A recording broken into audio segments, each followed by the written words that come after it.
السلام علیکم ورحمۃ اللہ وبرکاتہ۔ سب سے پہلے میں اللہ رب العزت کا شکریہ ادا کرتا ہوں کہ اس کی توفیق سے ہم اس پروگرام کی تقریب کو منعقد کر سکے ہیں۔ جیسے آپ معاشرے میں دیکھتے ہوں گے کہ بہت سارے کوئز کمپٹیشن رکھے جاتے ہیں، ان کے الگ الگ مقاصد ہوتے ہیں، لیکن آئی جی سی جس طرح کے پروگرامات کیمپس میں رکھتا ہے، اس کا مقصد کیا ہے؟ یہ پروگرام بالکل منفرد ہے۔ جب کسی کوئز کمپٹیشن کو رکھا جاتا ہے، اس کے پہلے ایک کتاب کا سلیکشن ہوتا ہے کہ آیا وہ کتاب کون سی ہے جس کی تعلیمات ہمارے نوجوانوں میں زیادہ ضروری ہے۔ آج اگر ہمارے نوجوانوں کا آپ مطالعہ کریں تو ہمارے نوجوان فیشن پرستی، نشہ، اس طرح کے اور دیگر چیزوں میں ملوث ہیں۔ اس بات کی طرف جب دھیان کھینچا گیا کہ کسی قوم کا سرمایہ اس کے نوجوان ہوتے ہیں، اگر کسی قوم کے نوجوان نونہال برباد ہو جائے تو وہ قوم برباد ہو جایا کرتی ہے۔ لہٰذا اس قوم کے ذمہ دار لوگوں کے اوپر یہ ذمہ داری ہے کہ وہ قوم کے نوجوانوں کو سنبھالے، ان کو راہ دے، ان کی تربیت کرے۔ اسی مقصد سے یہ پروگرام رکھا گیا ہے، یہ کوئز کمپٹیشن رکھا گیا ہے۔ اگر آپ دنیا کا مطالعہ کریں تو آپ کو معلوم ہوگا کہ دنیا دن بدن بد اخلاق ہوتی جا رہی ہے، دنیا کے لوگ بد اخلاق ہوتے جا رہے ہیں۔ اور دوسری طرف اگر آپ اللہ کے نبی کی ذات کا مطالعہ کریں تو اللہ کے نبی اخلاقی اعتبار سے چوٹی پر ہے، اللہ کے نبی کی جیسے اخلاق کسی کے نہیں ہیں۔ اسی لیے عبد المالک مجاہد کی ایک کتاب اللہ کے نبی کے اخلاق کے سنہرے واقعات، اس کتاب کا سلیکشن کیا گیا اور اس کتاب کو اس معاشرے میں 1 مہینے تک بچوں کو پڑھنے کے لیے دیا گیا تاکہ وہ اس کتاب کو پڑھے، سمجھے، اس کی چیزوں کو اپنے اندر ڈالے اور امتحانات کے ذریعے اپنے بڑوں کو یہ بتائے کہ اس کتاب سے ان کو کتنا سیکھنے ملا ہے۔ جن بچوں نے اس کتاب سے سیکھ کر ان اخلاق پر عمل کیا ہے، خواہ ان کا رینک آئے نہ آئے، حقیقتاً وہ لوگ کامیاب ہیں، وہ بچے کامیاب ہیں۔ آج ہمارے درمیان جو شخصیت تشریف فرما ہے، ان کا تعلق انہی اخلاق سے ہے۔ اورنگ آباد کی زمین سے ایک نوجوان اٹھا جس نے دیکھا کہ نوجوانوں میں دینی سیریسنس نہیں ہے۔ اس نوجوان نے یہ طے کیا کہ میں اپنی زندگی، اپنی پڑھائی، اپنی تعلیم، اس کو وقف کر میں دین کی خدمت کروں گا۔ اور وہ نوجوان نے یہ طے کیا کہ میری آنے والی زندگی پوری دین کے لیے رہیں گی۔ پچھلی 2 دہائیوں سے 20 سال سے وہ نوجوان دین کی خدمت کر رہا ہے۔ اس نوجوان کا عزم یہ ہے کہ میں دنیا کے ہر کونے تک اللہ کے نبی کے جو اخلاق ہے اس کو پہنچا کر رہوں گا۔ یہ دنیا جو جہنم کی طرف جا رہی ہے، اس کو میں کھینچ کر جنت کی طرف لے کر آؤں گا۔ وہ شخصیت جس نے آگے چل کر IRC اسلامک ریسرچ سینٹر کی بنیاد رکھی، اس کے آگے زکوٰۃ فاؤنڈیشن کی بنیاد رکھی، اس کے اور آگے الکتاب کی فاؤنڈیشن رکھی، اس کے وہ پریسیڈنٹ ہے۔ آپ کے اور ان کے درمیان زیادہ دیر حائل نہ ہوتے ہوئے شیخ سے التماس کرتا ہوں کہ وہ اپنے نوجوانوں سے مخاطب ہو اور اپنے موضوع پر روشنی ڈالے۔ میری مراد ہے ایڈوکیٹ سید فیض صاحب۔ بسم اللہ الرحمن الرحیم، الحمدللہ رب العالمین، والصلاة والسلام علی خاتم النبیین والمرسلین، رب اشرح لی صدری ویسر لی امری واحلل عقدۃ من لسانی یفقہوا قولی۔ وقال عز وجل فی القرآن المجید اعوذ باللہ من الشیطان الرجیم، بسم اللہ الرحمن الرحیم، وَإِنَّكَ لَعَلَىٰ خُلُقٍ عَظِيمٍ۔ اما بعد، تمام تعریفیں اس اللہ عز و جل کے لیے لائق و زیبا ہے جو تمام جہانوں کا بنانے والا اور اسے پالنے والا ہے، اور درود و سلام اس کے آخری نبی محمد صلی اللہ علیہ وسلم پر۔ میں آپ سب کا استقبال اسلامی طرح سے کرتا ہوں۔ السلام علیکم ورحمۃ اللہ وبرکاتہ۔ الحمدللہ ہم یہاں ایک ایسی تقریب میں جمع ہوئے ہیں جہاں ماشاءاللہ جو اسٹوڈنٹس تھے، پارٹیسپینٹس تھے، تو جو ہے طلباء تھے جنہوں نے ایک کوئز کمپٹیشن میں ایک جو ہے اس میں جو حصہ لیا اور نبی اکرم صلی اللہ علیہ وسلم کے اخلاق مبارکہ پہ سوالات وغیرہ اس میں ہوئے اور انہوں نے جوابات دیے۔ تو سب سے پہلے بچوں جن لوگوں نے امتحان دیے، مجھے بتایا گیا 250 یا اس سے زائد بچوں نے امتحان دیا۔ میں آپ تمام سے گزارش کروں گا کہ جو آپ نے اس کتاب کی شکل میں یا اس امتحان کی شکل میں جو باتیں پڑھی اور جو باتیں لکھی، سب سے اصل چیز یہ ہے کہ آپ اپنی زندگی میں ان چیزوں کو لانے کی کوشش کریں جو آپ نے سیرت کے شکل میں پہلے مطالعہ کیا، پڑھا۔ اصل تو یہ ہے، اگر ایک بچے نے جو ہے نبی اکرم صلی اللہ علیہ وسلم کی سیرت پڑھی اور اس پر وہ زیادہ لکھ نہ پایا کسی وجہ سے، لیکن وہ عمل کر پایا تو یقیناً جو ہے وہ کامیاب رہا۔ تو اسی لیے جو ہے منہاج بھائی نے آپ سے یہ بات کہی کہ جس انسان نے اس کو پڑھا اور اس پر عمل کیا، سارے ہی بچے جو ہے کامیاب رہے۔ تو لہٰذا نبی اکرم صلی اللہ علیہ وسلم کی سیرت ہمارے لیے یاد رکھیے نمونہ ہے کہ ہم اس کے مطابق اپنی زندگیوں کو ڈھالیں، اور اسی مقصد کے تحت ہر دینی کتاب یہ چیزوں کو آپ جو ہے پڑھا کریں۔ خاص طور سے نبی اکرم صلی اللہ علیہ وسلم کی سیرت یاد رکھیے، اس لیے کہ نبی اکرم صلی اللہ علیہ وسلم کی سیرت ہی ہمیں بتاتی ہے کہ اس دنیا میں کیسی زندگی گزارنا ہے، تاکہ اس دنیا کی زندگی گزار کے جب ہم دنیا سے چلے جائیں تو ہم اس زندگی میں جو اس دنیا کے بعد کی زندگی اس میں انشاءاللہ عزیز کامیاب رہیں۔ ٹھیک ہے، چلیے آئیے، چونکہ ایک ایسا مجمع یہاں جمع ہے جس میں اسٹوڈنٹس بھی ہیں، طلبہ ہیں، اور ان کے اساتذہ ٹیچرز بھی ہیں، اور جو ہے پیرنٹس بھی ہیں۔ تو میں عام طور سے جب تقریریں دیتا ہوں تو یہ بات ہمیشہ کہتا ہوں کہ سب سے مشکل تقریریں وہ ہوتی ہے جس میں بچے اور بڑے دونوں ساتھ آ جائے، کیونکہ مشکل یہ ہوتی ہے کہ بچوں کی اصلاح کرے تو بڑے بولتے دیکھیں تمہارے بارے میں ایسا بول رہے تھے، اور اگر بڑوں کی اصلاح کی جائے تو بچے بولتے دیکھو آپ کے بارے میں ایسا بول رہے تھے وہ۔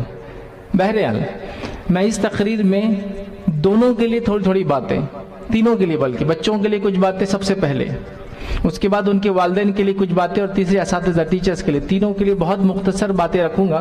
زیادہ وقت آپ کا نہیں لوں گا، اس لیے کہ میں تو چھاؤں میں کھڑا ہوں، آپ لوگ دھوپ میں بیٹھے ہیں۔ تو پہلی چیز سب سے پہلے بچوں کے لیے سب سے پہلی نصیحت یہ، بچوں آپ اس بات کو سمجھ لو، میری اس بات کو غور سے سنو، آپ سب جو یہاں بیٹھے سب ذمہ دار ہیں۔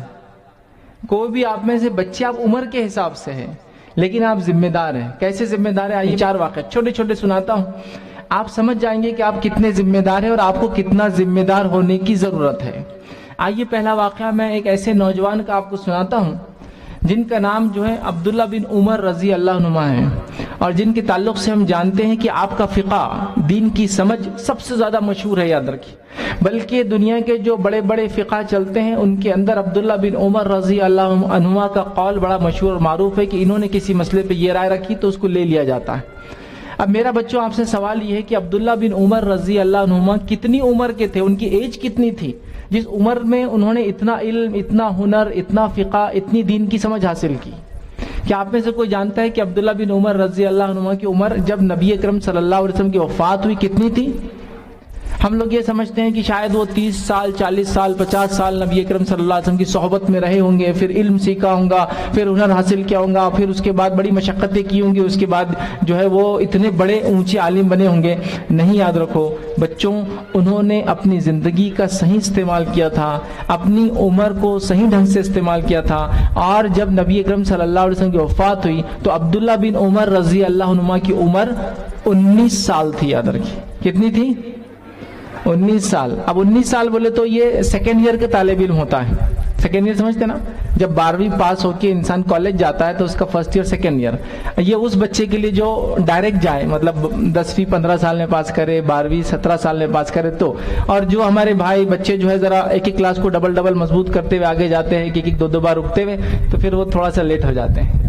بٹ لیکن اگر سیدھے پڑھتے جائے تو سیکنڈ ایئر کا طالب علم، 19 سال آپ کی عمر تھی جب اللہ کے رسول صلی اللہ علیہ وسلم کی وفات ہوئی، لیکن 19 سال کے اس عبداللہ میں وہ فن، وہ ہنر، وہ دین کی سمجھ تھی کہ آپ کا فقہ، یا آپ نبی اکرم صلی اللہ علیہ وسلم کے دنیا سے جانے کے بعد جو 10 بڑے بڑے صحابہ تھے جن سے لوگ فتوے لیتے تھے، ان 10 میں سے ان کا بھی ایک مقام ہے۔ چلیے دوسری مثال لیجیے، میں نے کہا نا آپ سب ذمہ دار ہیں۔ دوسری مثال لیجیے، اسامہ بن زید رضی اللہ عنہ، آپ سب پہچانتے ہیں اسامہ بن زید رضی اللہ عنہ کو؟ یہ نبی اکرم صلی اللہ علیہ وسلم کے جو ہے آزاد کردہ غلام تھے، اور دور جہالت میں ان کو جو ہے اسامہ بن جو ہے معاف کرنا زید بن جو ہے اسامہ بن زید، تو ان کو دور جہالت میں جو ان کے والد کو زید بن حارثہ کو زید بن محمد کہا جاتا تھا، اس لیے کہ اللہ کے رسول کی یہ آزاد کردہ غلام ان کے والد تھے، یاد رکھیے۔ تو اسامہ ان کے بیٹے ہیں اور اللہ کے رسول صلی اللہ علیہ وسلم کے انتہائی چہیتے ہیں، یاد رکھیے۔ اور نبی اکرم صلی اللہ علیہ وسلم نے ایک فوج تیار کی، اس فوج کا ان کو لیڈر بنایا، جو فوج اس زمانے کے سپر پاور نمبر 1 سے لڑنے جا رہی ہے، اور اسامہ اس فوج کے لیڈر ہے، یاد رکھیے۔ اسامہ کا ایک غلط فیصلہ ہزاروں لوگوں کی جان لے سکتا ہے۔ اور ہزاروں عورتیں بیوہ ہو سکتی ہے اور ہزاروں بچے یتیم ہو سکتے ہیں غلط ڈیسیجن سے. تو عبداللہ بن عمر جو آپ کا اسامہ بن زید اس جو ہے جنگ کے سپہ سالار یاد رکھیے جو اس زمانے کے سپر پاور نمبر 1 سے لڑنے جا رہی ہے. اب میرا سوال یہ ہے کہ ان کی عمر کتنی تھی, کتنی ایج تھی؟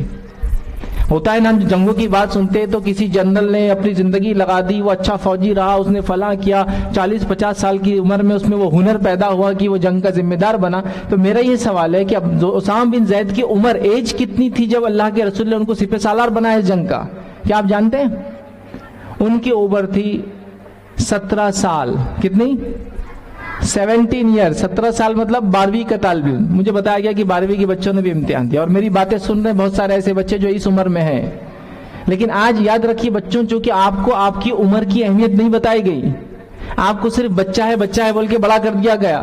میں ہمیشہ اپنی تقریروں میں کہتا ہوں والدین سب سے بڑا جو جرم بچوں کے خلاف کرتے وہ یہ ہے کہ بچوں کو کبھی بڑا نہیں ہونے دیتے. یاد رکھیے یہ سب سے بڑا جرم ہے امت مسلمہ کا, کہ ہمارے اندر ہم کہتے ہیں لیڈرز کی کمی ہے, ذمہ داروں کی کمی ہے, قوم کو سمجھنے والے کہ نہیں, ہمارے پاس ان ٹیچرز کی کمی تھی جن ٹیچرز نے مطلب والدین کی کمی تھی جو اپنے بچوں کو کم عمروں میں یہ سکھاتے کہ ان کی عمر کی اہمیت کیا تھی اور ان کو کیا کرنا ہے.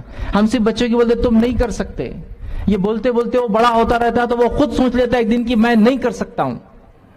تو یہ 17 سال کے تھے جب انہیں ذمہ دار بنایا گیا, 17 ایئرز. چلیے ایک اور واقعہ سناتا ہوں, اور چھوٹی عمر میں آتے ہیں. واقعہ ہے عبداللہ بن جو ہے عباس رضی اللہ عنہ کا. عبداللہ بن عباس رضی اللہ عنہ آپ جانتے کون ہیں؟ نبی اکرم صلی اللہ علیہ وسلم کے سگے چچیرے بھائی ہیں, ہے نا. اور ان کی تفسیر کو عام زبان میں کہتے پتھر کی لکیر مانا جاتا ہے. تفسیر میں اگر کوئی اختلاف ہو تو عبداللہ بن عمر کی معاف کرنا عبداللہ بن عباس کی اگر تفسیر ہو, ابن عباس فرماتے ہیں, عبداللہ ابن عباس فرماتے ہیں یہ قول آ جائے تو لوگ کہتے ہیں یہ تفسیر راجح ہے, اس کو لے لیا جائے, باقی تفسیروں کو چھوڑ دیا جائے. تفسیر میں یہ مہارت رکھتے تھے. اب میرا سوال آپ سے یہ کہ نبی اکرم صلی اللہ علیہ وسلم کی جب وفات ہوئی تو اللہ کے کلام کو سب سے بہترین سمجھنے والے صحابہ میں سے یہ ایک ہے, ان کی ایج عمر کیا تھی؟ کیا آپ جانتے ہیں کہ ان کی عمر کیا تھی؟ جب نبی اکرم صلی اللہ علیہ وسلم کی وفات ہوئی ان کی عمر کوئی اندازہ لگا سکتا کتنی تھی؟ کسی کو پتا ہے کتنی تھی ان کی عمر؟ ان کی عمر جب نبی اکرم صلی اللہ علیہ وسلم کی وفات ہوئی, ایک روایت کے مطابق 11 سال اور دوسری روایت کے مطابق ان کی عمر 13 سال تھی. اختلاف ہوتا ہے ایسا عمروں میں, چونکہ اس زمانے میں ڈیٹ آف برتھ لکھی نہیں جاتی جب بچہ پیدا ہوتا تو لوگ ایسا یاد رکھتے ہیں ہاں وہ واقعہ ہوتا تو اس کے 2 سال بعد پیدا ہوا, یہ واقعہ سے 1 سال پہلے پیدا ہوا, ایسا تھا. تو یہ 11, 12 یا 13 سال کی عمر کے جب نبی اکرم صلی اللہ علیہ وسلم کی وفات ہوتی ہے. مجھے بتائیے 11 سال کا بچہ کون سی جماعت میں ہوتا ہے؟ یہاں کتنے بچے بیٹھے جو 11 سال کے ہیں؟ ہاتھ اٹھائیے اپنا. یہ کتنے بچے ہیں؟ لڑکوں میں کتنے ہے نا 11 سال یا اس سے اوپر ہے نا, سب بچے 11 یا اس سے اوپر ہے اکثر. تو اب آپ دیکھیے اب اپنی عمر کو, اپنے آپ کو چھوٹا مت سمجھیے, آپ لوگ بھی ذمہ دار ہیں, یاد رکھیے. ہاتھ نیچے کر دیجیے, ٹھیک ہے. تو میں نے یہ 3 مثالیں آپ کے سامنے دی, کتنی کم عمروں کی مثالیں, یاد رکھیے. تو ان لوگوں نے جن کو ہم بچے کہتے ہیں عام زبان میں کتنے بڑے بڑے کارنامے انجام دیے, وہ کیسے دیے یاد رکھیے, اس لیے کہ انہوں نے اپنی ذمہ داری کو پہچانا. تو بچوں اپنی ذمہ داری کو کیا کرو, سب سے پہلے پہچانو آپ کی ذمہ داری کو کہ آپ ذمہ دار ہو, یاد رکھو, ٹھیک ہے. تو یہ سب سے بڑی نصیحت یاد رکھیے بچوں کو تھی. دوسری چیز, میں جن لوگوں سے بھی خطاب کر رہا ہوں اکثر لوگ آپ میں سے وہ جو نوجوان ہیں, ہے نا, بچپنے کی عمر گزر گئی, اب جوانی کی طرف, مطلب آپ بڑے ہوتے جا رہے ہیں, جوانی کی طرف جا رہے ہیں. تو یاد رکھیے روز قیامت جو سوالات ہونے والے ہیں, انسان جب مر کے اللہ کے سامنے جائیں گا تو اس کو کتنے سوالات کے جواب دینا ہے؟ آپ کو معلوم ہے کتنے سوالات کے؟ مرنے کے بعد 3, اور مرنے کے بعد جب انسان دوبارہ اٹھیں گے تو کتنے سوال معلوم آپ کو؟ 5. تو 3 سوال مرنے کے بعد پوچھے جائیں گے, 5 سوال مرنے کے بعد اٹھائے جانے کے بعد پوچھے جائیں گے. تو ٹوٹل کتنے سوال ہوئے؟ 8. تو ہماری پوری زندگی کتنے سوالوں پہ ڈیپینڈ ہے؟ مرنے کے بعد 3 سوال, من رب کا, تیرا رب کون تھا, ہے نا, من نبیوں کا, تیرا نبی کون تھا, ما دینوں کا, تیرا دین کیا تھا. یہ ہو گئے 3. اب مرنے کے بعد یہ 3 سوال ہوتے ہیں, لیکن مرنے کے بعد جب انسان اٹھتا ہے اللہ کے پاس جائیں گا تو کتنے سوال ہوں گے؟ 5.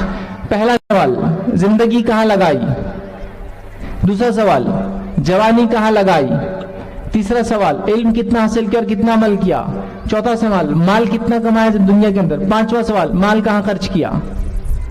تو 3 سوال ہوئے قبر میں، 5 سوال ہوئے دوبارہ اٹھائے جانے کے بعد. تو اٹھائے جانے کے بعد کے 5 سوال میں سیکنڈ کوشچن کیا ہے؟ جوانی کہاں لگائی، جس کو انگلش بولیں یوتھ ایج، مطلب ایسی عمر جس میں انسان 10 سال سے اوپر چلا جاتا ہے، یہ جوانی کی عمر ہوتی ہے، یاد رکھیے. تو 10 سال کے بعد کی زندگی کے تعلق سے ایک سوال ہوگا، ایک کوشچن ہونے والا ہے پورا. اسی لیے حدیث میں جب بچے 7 سال کے ہو تو مسجد لے جاؤ، اور 10 سال کے اور نماز کو نہ جائے تو انہیں سزا دو، چونکہ اب بچہ ذمہ دار ہو گیا، 10 سال کا ہو گیا، بالغ ہو رہا ہے اب وہ، ہے نا. تو آپ سب یاد رکھو کہ ایک جوانی کے بارے میں ہمیں سوال پوچھا جانے والا ہے مرنے کے بعد. جب اٹھیں گے تو کیا جواب دیں گے اللہ تعالیٰ؟ کہاں لگائی جوانی بتائیے. ہمارے نوجوان لڑکے بولیں گے اللہ میں تو کرکٹ کھیلتا تھا، دن صبح سے لے کر شام تک میدانوں میں رہتا تھا، ہے نا. کیا یہ جواب صحیح جواب ہوگا؟ کہ یہ جواب صحیح جواب ہوا کہ ہم میگزین شمارے اور ٹی وی دیکھتے تھے، اللہ 10 سال کے ہو گئے تو ہم کو سمجھ آ گئی تھی، شام کے پروگرام دیکھ رہے تھے، صبح کے پروگرام دیکھ رہے تھے. تو بچوں اپنی جوانی کی اہمیت کو پہچانو، بہت اہم ہے، اور اس کے بارے میں اللہ تعالیٰ ایک سوال پوچھنے والا ہے. حالانکہ اللہ تعالیٰ پہلا سوال کیا پوچھیں گا؟ زندگی کہاں لگائی.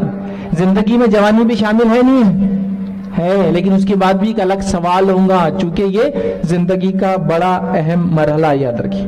اسی طرح آپ جو ٹیچرز اور پیرنٹس ہیں ان کے لیے چند باتیں. پہلی چیز یہ کہ اپنے بچوں کو، والدین سے گزارش کروں گا، اساتذہ ٹیچر سے گزارش کروں گا، اپنے بچوں کو ذمہ دار بنائیں، ان کو ان کی ذمہ داری کا احساس دلائے، یاد رکھیے. اور وہ ایسا ہو سکتا ہے، یاد رکھیے، کہ ان کو سمجھایا جائے ان کے جوانی سے پہلے کہ بچوں اب تم جوان ہونے والے ہو تو تمہاری ذمہ داریاں یہی ہوں گی. ہمارے پاس مسئلہ اور غلطی یہ ہوتی ہے کہ بچوں کو ہم کبھی بڑا ہونے دیتے نہیں، یاد رکھیے. نتیجہ یہ ہوتا ہے کہ ہم دنیا سے جانے کا وقت آتا ہے اور ہم پریشان ہوتے ہیں کہ بچے میرے بعد کیسے زندگی گزاریں گے، ان کو تو کسی چیز کی سمجھ نہیں، کمانا آتا نہیں ہے، فلاں نہیں ہوتا، یہ نہیں ہوتا ہے. تو اس کا طریقہ یہ ہوتا ہے کہ بچپن سے بچوں کو ذمہ دار بنایا جائے. آپ ایک چھوٹے بچے کو دیکھتے ہوں گے، وہ گھر کے اندر اپنے جوتے کا لیس، تسمہ، وہ جوتے کی لیس خود باندھنے کی کوشش کرتا ہے، بند بولتے ہیں عام زبان میں. جب وہ خود کوشش کرتا ہے تو اس کو والدین بولتے تم نہیں باندھ سکتے ہو. گھر کے دوسرے لوگ بولتے بیٹے تم نہیں باندھ سکتے ہو. گھر کا بڑا بھائی بولتا تم نہیں باندھ سکتے ہو. چند دن یہ سننے کے بعد وہ اپنے آپ سے کہتا میں نہیں باندھ سکتا ہوں، میں کبھی ذمہ دار نہیں ہو سکتا ہوں. تو ہم خود اپنے بچوں کی کریٹیوٹی کو، ان کے اندر جو اللہ تعالیٰ نے صلاحیتیں دی ختم کرتے، یاد رکھیں. تو سب سے پہلا کام کرنا ہے بچوں کو ذمہ دار بنانا اور اس تربیت کا طریقہ اختیار کرنا جو ہمارے نبی محمد صلی اللہ علیہ وسلم نے بچوں کی تربیت کے لیے اختیار کیا تھا. کہ چھوٹے چھوٹے بچے اتنے سمجھدار ہو گئے تھے جس کی کوئی انتہا نہیں. کہ آپ کو واقعہ سنا چکا ہوں، 11 سال کے عبداللہ بن عباس ہے اور مفسر قرآن ہے. تو یہ صلاحیتیں تب پیدا ہوتی ہے. دوسری چیز یاد رکھیے، والدین سے اور ٹیچر سے گزارش کروں گا اپنے بچوں میں ایسا فن ڈالے کہ وہ بچے ڈیسیجن میکر بنے، وہ بچے فیصلہ لینے والے بنے. یاد رکھیے، اور بچے جب فیصلہ لیتے ہیں، جب اپنے بڑوں کے ساتھ مشوروں میں بیٹھتے ہیں اور بڑوں کے ساتھ مشوروں میں بیٹھ کے بڑے ان کو یہ موقع دیتے ہیں کہ اپنی بات رکھو، اور بات رکھنے کے بعد یہ پوچھتے ہیں کہ یہ کیوں کہا اور کیوں نہیں کہا، اس کا کیا اثر ہو سکتا ہے اور کیا نقصان ہو سکتا ہے، کیا فائدے ہو سکتے ہیں. جب ان سے یہ بات ہوتی ہے تو بچے بڑے اور ڈیسیجن میکر ہوتے ہیں. ہمارے پاس حال یہ ہے کہ بچے کی شادی ہے، کیا ہے؟ بچے کی شادی ہے، اور جب اس سے قاضی صاحب پوچھ رہے قبول ہے تو بولتا ابا سے پوچھنا پڑے گا قبول ہے یا نہیں، کیونکہ میں تو ڈیسیجن نہیں لے سکتا ہوں نا کسی چیز کا، مجھے تو اس لائق بنایا نہیں گیا ہے. حالت یہ یاد رکھیے، گھر کا بڑا اب دنیا سے جانے والا ہے، اس کے جانے تک کوئی فیصلہ نہیں لے سکتا گھر میں. جبکہ یاد رکھیے دنیا کے اندر اچھے لیڈرز کی یہ پہچان رہی، وہ دنیا سے جانے سے پہلے انہوں نے کئی لیڈرز پیدا کر دیے. اور برے لیڈرز کی پہچان یہ رہی کہ اپنے مرنے تک دوسرا لیڈر پیدا نہیں ہونے دیتے ہو. یاد رکھیے، تو نبی اکرم صلی اللہ علیہ وسلم دنیا سے جاتے ہیں، آپ کی وفات ہوتی ہے، 1,40,000 سے زیادہ صحابہ ہے، سب اپنے اندر اپنے آپ میں دنیا کے ماہر لیڈرز ہیں. چونکہ اچھے لیڈرز کی خصوصیت ہوتی ہے وہ دنیا سے جانے سے پہلے لیڈرز پیدا کر دیتے ہیں. اور برے لیڈرز کی خصوصیت یہ ہوتی ہے جب تک خود زندہ ہوتے ہیں کسی کو بننے نہیں دیتے. تو ہمارے گھر کے ذمہ دار کہیں برے لیڈرز نہ بنے کہ اپنے جانے تک بچوں کو ڈیسیجن میکر نہ بنائیں، بلکہ بنائیں، ان کو اپنی زندگی میں فیصلے لینے دیں. دیکھیں ان کے فیصلوں کو، فیصلہ لینے کے بعد یہ کہے کہ غلط تھا یا صحیح تھا، غلط تھا تو کیوں تھا اور صحیح تھا تو کیوں تھا، تاکہ وہ خود مختار ہو، اپنے آپ ڈیسیجن لینے والے اچھے لیڈرز بنے. یاد رکھیں، دنیا کے اندر آپ دیکھتے ہیں کہ جو بلی ہوتی، بلی جو ذات ہوتی ہے، بلی ہو گیا، چیتا ہو گیا، شیر ہو گیا، ہے نا، ان کی خصوصیت یہ ہوتی ہے، ان کی خرابی یہ ہوتی ہے کہ ان کا جو میل ہوتا ہے ان کا جو میل ہوتا ہے، مذکر جو جنس ہوتا ہے، وہ اپنے زندگی میں دوسرے مذکر کو زندہ نہیں رہنے دیتا ہے، کبھی مار دیتا ہے، تاکہ وہ نہیں چاہتا لیڈرز پیدا ہو، وہ اکیلا ہی رہے آخر تک۔ لیکن انسانوں کی خصوصیت یہ ہے، یہ اپنے اندر اپنی زندگیوں میں لیڈرز پیدا کرتے ہیں۔ تو والدین سے کہوں گا بچوں کو ذمہ دار بنائیں، فیصلہ لینے والے بنائیں، یاد رکھیے۔ اسی طرح میری بات کو غور سے سنیں، ٹیچرز بھی اور والدین بھی۔ ہر بچے میں کچھ نہ کچھ صلاحیت ہوتی ہے، ہر بچے میں کچھ نہ کچھ صلاحیت ہوتی ہے، یاد رکھیے۔ یہ الگ بات ہے کہ ہم لوگ جو ہے اس کی صلاحیت کو پہچان نہیں پاتے ہیں کبھی۔ ہر بچہ، کوئی بھی بچہ ہو، یاد رکھیے، دنیا کا کوئی بھی بچہ اس میں صلاحیت ہوتی ہے، کوئی بچہ بغیر صلاحیت کے نہیں ہوتا، یاد رکھیے۔ یہاں تک کہ ٹیچرز اگر میری بات کو سن رہے ہیں تو آپ کی کلاس کا جو سب سے بدھو بچہ آپ سمجھتے ہوں گے، سب سے زیادہ جٹ، گوار، کمنٹ پاس کرنے والا، پیچھے بیٹھنے والا، بیک بینچرز، کچھ نہیں کرنے والا، ہوم ورک نہیں لانے والا، اس کی تمام یہ برائیوں کے باوجود بھی یاد رکھیے آپ یہ نہیں کہہ سکتی کہ وہ ناکام انسان بنے گا بڑا ہو کے یا کامیاب انسان بنے گا، چونکہ اس کی تعلیم ایک الگ چیز ہے اور اللہ رب العزت نے جو اس کی تقدیر لکھی وہ بالکل الگ چیز ہے۔ ہم لوگ کوشش کرتے ہیں لیکن ہم فیصلہ ہمارا نہیں یاد رکھے، تو لہٰذا ہر بچے پہ ہم محنت کریں، چاہے بچہ کوئی بھی ہو، رینک ہولڈر ہو، بغیر رینک ہو، فیل ہوتا ہو، پاس ہوتا ہو، سب پہ محنت کریں۔ ہم نہیں جانتے کون سا بچہ کہاں پہنچ جائیں گے، یاد رکھیے۔ حال ہی کا ایک واقعہ ہے، میرے اسکول کے ایک ٹیچر جو پرنسپل بن گئے مجھ سے ملے تو مجھ سے کہنے لگے کہ آپ اس اسکول سے کسی نے مجھے بتایا، وہ میرے ٹیچر رہ چکے، آپ اس اسکول سے کسی نے مجھے بتایا لیکن میں یاد نہیں کر پا رہی ہوں آپ کون ہیں۔ تو میں نے کہا میں ان لوگوں میں سے نہیں تھا جس کو آپ یاد رکھ پائیں، میں ان لوگوں میں سے نہیں تھا جس کو ٹیچرز یاد رکھے، لیکن آج وہ ٹیچرز، وہ پرنسپل، وہ لوگ مجھے فالو کرتے ہیں۔ تو ضروری نہیں کہ ایک انسان اگر اسکول میں کامیاب ہو تو دنیا میں کامیاب ہوگا اور آخرت میں کامیاب ہوگا، اسکول میں ناکام ہوگا تو دنیا میں ناکام ہوگا، آخرت میں ناکام ہوگا، ایسا نہیں ہوتا ہے۔ ہمارا کام ہے ہر بچے کو اٹینشن دے کے اس پر محنت کرے، اس کی برائیوں کو اچھائی میں تبدیل کرنے کی کوشش کرے، اس پہ جو کچھ اس تک کرے، نتیجہ اللہ رب العزت کے ہاتھ میں۔ ہر بچے میں خصوصیت ہوتی ہے، اس بات کو والدین یاد رکھیں۔ اسی طرح بچوں کے لیے والدین اور بچوں آپ لوگ بھی خود اپنے لیے ایک سلیبس بنائیے جس میں آپ دنیا کی اسٹڈیز کیسا کریں گے، دینی علم کیسا حاصل کریں گے، اس کے لیے ٹائم نکالیے، یاد رکھیے۔ ورنہ آج کل اس موبائل کے ایج میں ٹائم کی کمی سب کو ہو چکی، یاد رکھیے، ہے نہیں؟ وقت کی قلت سب کو ہے۔ بہت سارے بچے گھر جاتے ہوں گے تو بچوں سے ایک سوال ہے چھوٹا سا، گھر جاتے سب سے پہلا کام کیا کرتے ہیں آپ لوگ؟ کیا کرتے ہیں جی؟ سلام کرتے، لیکن اس کے بعد کیا کرتے؟ جا کے امی کا یا ابو کا موبائل کہاں ہے اس کو تلاش کیا جاتا ہے۔ جھوٹ مت بولیے میرے سے۔ پھر آپ اس موبائل کو تلاش کر کے ان کے واٹس ایپ کو کھول کے براؤزنگ شروع کرتے، خالہ نے کیا میسج بھیجے، آج پھپھو کی طرف سے کیا آیا، فلاں نے کیا کرے، ابا نے کیا کیا براؤزنگ کرے، یہی سب سے پہلا کام ہے۔ تو سب سے پہلے گھر جاتے آپ سب سے پہلا پلان کیا کریں گے؟ اپنا وقت برباد کرنے کا پلان کر رہے ہیں۔ دیکھیے میں کہوں گا آپ لوگوں سے، بچوں آپ ابھی چھوٹے ہیں، آپ کے مائنڈز ڈیولپ نہیں ہوتے ہیں، لیکن سوشل میڈیا کی برائیاں بہت بہت بہت بہت زیادہ ہے۔ تو لہٰذا میں گزارش کروں گا آپ سب سے، جس کو کہیں کم سے کم ٹائم موبائل کو، ٹی وی کو، یا اسکرین بولیں گے آج کے زمانے میں، چونکہ پہلے تو ہم صرف ٹی وی کی برائی کرتے تھے، اب اسکرین بولنا پڑے گا۔ آپ کا ہینڈ سیٹ یا ٹیبلیٹ یا ٹی وی کی اسکرین سے بچیے، اسکرین اچھی چیز نہیں ہے آپ لوگوں کے لیے، ٹھیک ہے؟ جب تک کہ آپ کالج وغیرہ نہ چل جائے، آپ کو سمجھ نہ آ جائے کتنا استعمال کرنا، اور اگر استعمال کرنا بھی ہو تو بہت تھوڑی دیر کے لیے جو فائدے مند ہے۔ ورنہ اکثر بچے کیا کرتے ہیں؟ دن بھر موبائل کا استعمال کرتے ہیں، گیمز کھیل رہے ہیں، ویڈیوز دیکھ رہے ہیں، اور کیا کرتے ہیں؟ کیا کرتے ہیں؟ موبائل کا اصل کام بات کرنا چھوڑ کے اس سے سب کام ہوتا ہے نہیں ہوتا ہے ایسا؟ تو موبائل کا کم استعمال کرو بچوں، ورنہ کیا ہوتا ہے اس میں بہت ٹائم ضائع ہوتا ہے، آپ کی تعلیم بھی برباد ہوتی ہے، اور بہت سارے اس کے یاد رکھیے نقصانات بھی یاد رکھیے۔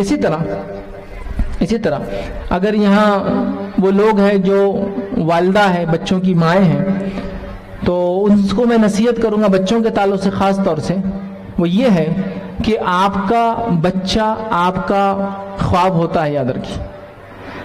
میں یہ جانتا ہوں، میں اس کی گواہی دے سکتا ہوں، مائیں اپنے بچوں کے لیے سوچ رکھتی، جو خواب دیکھتی ہے نا بچہ وہ بنتا ہے، یاد رکھیے۔ یہ بات میری آپ لکھ کے رکھ لیجیے، بچے ماں کا خواب ہوتے ہیں، لیکن افسوس کی بات ہے امت مسلمہ کی ماؤں نے خواب دیکھنا بھول گئے کہ کیسے خواب بچوں کے لیے صحابہ نے اور صحابیات نے دیکھے تھے، تو وہ نسلیں پروان چڑھی تھی، یاد رکھیے۔ تو اپنے بچوں کے لیے اچھی سوچ رکھیے، جس کے لیے ان کی اچھی تربیت کیجیے، یاد رکھیے۔ اگر والد موجود ہے تو ان سے کہوں گا کہ اپنے بچوں کا خاص خیال رکھیے، جدید دور میں جبکہ برائیاں بہت زیادہ عام ہو چکی ہے، یاد رکھیے۔ اسی طرح ٹیچرز کا اپنا کردار رکھ کے اپنی بات کو ختم کروں گا. ٹیچرز کا وہ کردار ہوتا ہے ایک بچے کی زندگی میں جس کی مثال میں دے سکتا ہوں. میں ایک مقرر ہوں, لوگ میری بات مانتے ہیں, ہزاروں لاکھوں لوگ مجھے فالو کرتے ہیں, لوگ کمنٹس کرتے ہیں کہ آپ کی بات مان کے میری زندگی بدل گئی, فلاں فائدہ ہوا. لیکن میں بتاتا ہوں ٹیچر کا اثر کیا ہوتا ہے. میرا بچہ اگر اسکول سے اے فار ایپل سیکھ کر آتا ہے نا, الف سے جو انار اگر سیکھ کے آ جاتا ہے نا, تو اگر میں اس کو 100 بار بھی بولوں کہ بیٹا الف سے ایپل نہیں الف سے اللہ ہے, تو وہ میری بات کو جھٹلا کر بولتا نہیں, اے سے ایپل ہی آتا. کس نے بولے؟ ٹیچر نے بولے ہمارے. سمجھے آپ؟ تو ٹیچر کا اثر ایک بچے کی زندگی پہ ایسا ہوتا ہے.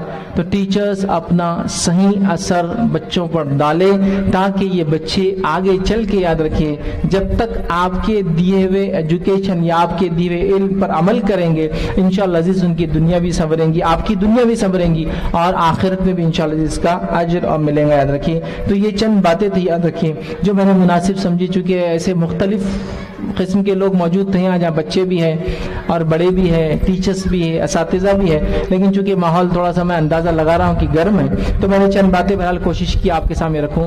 آخری پھر ایک بات رکھوں گا, وہ ہے سیرت کے تعلق سے. جو آپ نے ابھی پڑھا ہے یہ ابتدا سٹارٹ تھی. اس کی مثال ایسی ہے کہ آپ مٹھائی کی دکان پر جاتے ہیں, مٹھائی خریدنا چاہتے ہیں, تو آپ وہاں مٹھائی کو چکھنے کو مانگتے کہ مٹھائی کیسی ہے میں دیکھوں. جب ایک بار چکھ لیتے تو پھر اس کے بعد مٹھائی خریدتے ہیں. تو یہ سیرت جو کوئز ہوا, اس نے آپ کو صرف ایک مزہ دیا کہ یہ ہے نبی اکرم صلی اللہ علیہ وسلم کی زندگی, یہ ہے چھوٹی چھوٹی باتیں, چھوٹے چھوٹے واقعات, چھوٹے چھوٹے اخلاقی واقعات جو آپ نے پڑھے. لیکن میں آپ سے گزارش کروں گا, پوری سیرت ابھی باقی ہے, کتاب کا اور مطالعہ کیجئے, اور کتابیں آپ پڑھیے تاکہ رسول اللہ صلی اللہ علیہ وسلم کی زندگی کیسی تھی اس کے بارے میں اور آپ کو تفصیلات معلوم ہو. مقصد یہ ہو کہ انشاءاللہ عزیز اس کے بعد آپ اس پر عمل کرنے کی جو کوشش کریں. میں اپنی بات کو بہرحال یہیں ختم کروں گا, اسی کے ساتھ میں اس دعا کے ساتھ کہ اللہ رب العزت جو کچھ آپ نے اس کمپٹیشن میں سیکھا اس پر عمل کرنے کی بہرحال آپ کو توفیق عطا فرمائے. والدین کو اس ذمہ داری کا احساس دے کہ اپنے اولاد کی تربیت کیسا کرنا ہے, اور ہمارے اولاد کی صحیح تربیت کرنے کی ہمیں توفیق عطا فرمائے. ہم تمام کو اللہ کی کتاب کا پڑھنا, سمجھنا, اس پہ عمل کرنا آسان کرے. جب تک ہمیں زندہ رکھے ایمان اور اسلام پر زندہ رکھے, خاتمہ ہمارے ایمان پر ہو. وآخر دعوانا الحمدللہ رب العالمین. سبحان ربک رب العزت عما یصفون وسلام علی المرسلین والحمد للہ رب العالمین.